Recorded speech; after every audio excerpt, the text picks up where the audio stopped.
Hi hello नमस्कार मंडळी, manifest with दीपालीमध्ये तुमचं खूप खूप स्वागत आहे. तर गृहिणींना एवढे काम करायला उत्साह कुठून येतो आणि प्रत्येक गृहिणींची सकाळची कामाची गडबड ही कशी असते तर आपण या ब्लॉगमध्ये बघणार आहोत. सकाळी 6 वाजले की आपल्या गृहिणींचा दिवस उजळतो. काही घरांमध्ये तर 5 वाजताच अलार्म वाजतो आणि एक जीव जागा होतो, तो म्हणजे एक स्त्री.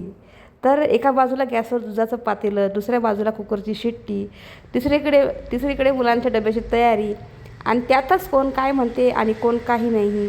तर असं हे स्त्रीचं जीवन आहे, नाही का? बरं असो. आता ही आपल्या घरातली रोजची सकाळची घाईगडबड तर असतेच. धावपळ दररोज प्रत्येक घरात न चुकता असतेच. हे चित्रच आहे का गृहिणीचं विश्व आहे, नाही का? तर चला, ही कहाणीनं आपल्या गृहिणींचीच आहे. तर कधी ना मला खूप प्रश्न पडतो की आपल्यापैकी अनेकांना पडत बी असेल की मैत्रिणीनं आपल्याला एवढं काम करायला रोज न थकता न कंटाळता एवढा हा उत्साह कुठून येतो बरं?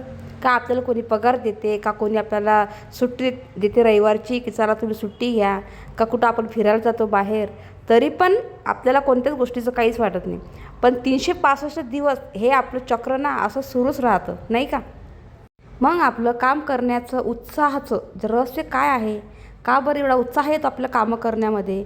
आणि आपण आपल्या घरातल्या मंडळींचं, घरातल्यांचं, सगळ्यांचं आपण कसं निस्वार्थपणे सगळं करत असतो, हे का करत असतो?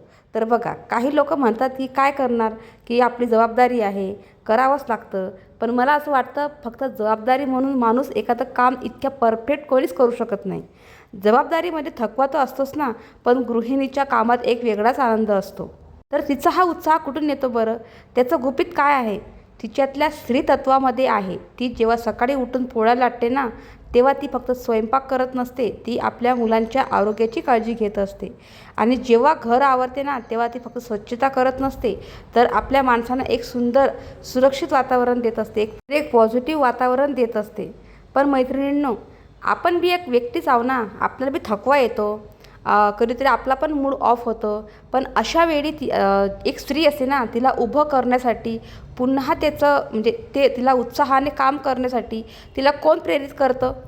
फक्त घरातील जे माणसं असतात ना, सासू सासरे, नवरा, प्रत्येक घराचे जे सदस्य असतात ना, तिच्यासोबत जेव्हा तिला प्रेमाने 2 शब्द बोलतात ना, तेच मोटिवेशन तिला हे सगळ्या गोष्टी कामं करण्यात उत्साह निर्माण करत असते.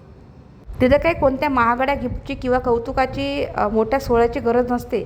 पण स्त्रीला जर घरातील सदस्यांनी फक्त प्रेमाने 2 शब्द जर बोलले ना, तर तिच्या संपूर्ण दिवस आणि थकवा हा एका सेकंदामध्ये गायब होत असतो.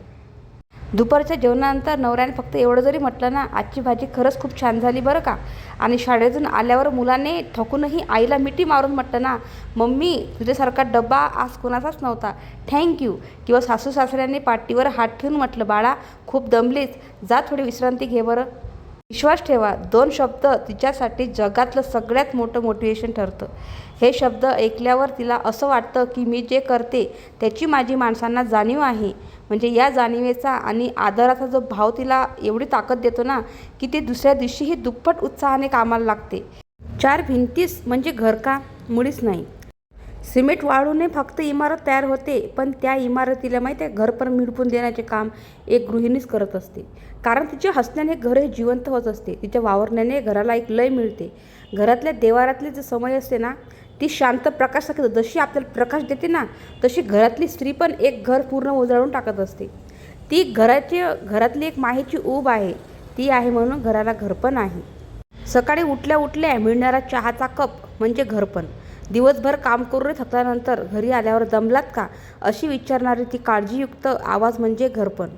घरामध्ये पसरलेला सुगंध, स्वयंपाकाचा वास म्हणजे घरपण. आणि कितीही संकट आली तरी मी आहे ना, काळजी करू नका, हा देणारा धीर म्हणजे घरपण. आता विचार करा, घरपण घरामध्ये आणतं कोण? ती स्त्रीच.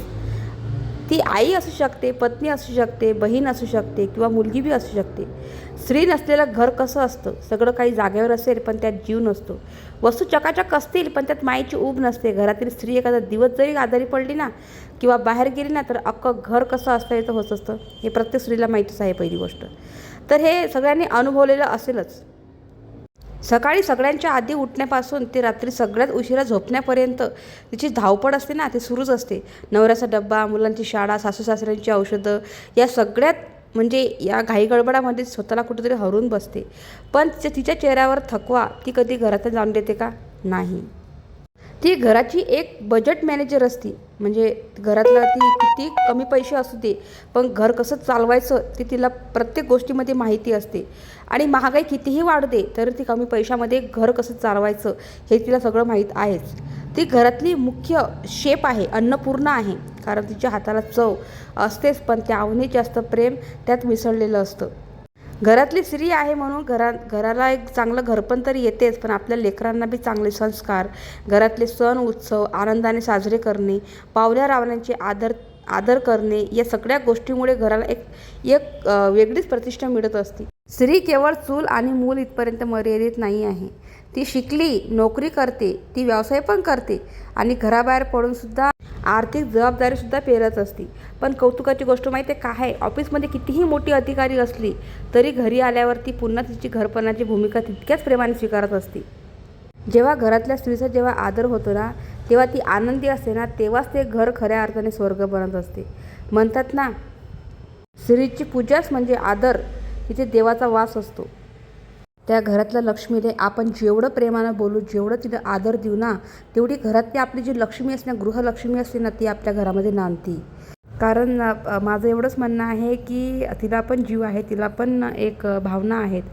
तिच्या पण भावनांची कदर करायला पाहिजे. जी माझी भाऊ मंडळी माझे ब्लॉग बघत असतील ना, माझं एवढंच एक म्हणणं आहे की तुम्ही तुमच्या घरी गेल्यावर तुमच्या घरातली स्त्री म्हणजे तुमची बायको म्हणा, मुलगी, आई, बहीण, हे कोणी बी असो, पण तिला 2 शब्द जर आपण चांगले बोललो ना घरातल्यांनी, तर तिला एक वेगळीच एनर्जी येत असती. आणि म्हणतात ना, जे आपल्यासाठी खूप काही करत असतात ना, त्यांच्याविषयी जर आपण खूप ग्रेटफुल राहिलो ना, तर आपल्या घरामध्ये घरातली प्रत्येक स्त्री ही आनंदामध्ये राहिली ना, तर त्या घरामध्ये सदैव लक्ष्मीचा वास असतो.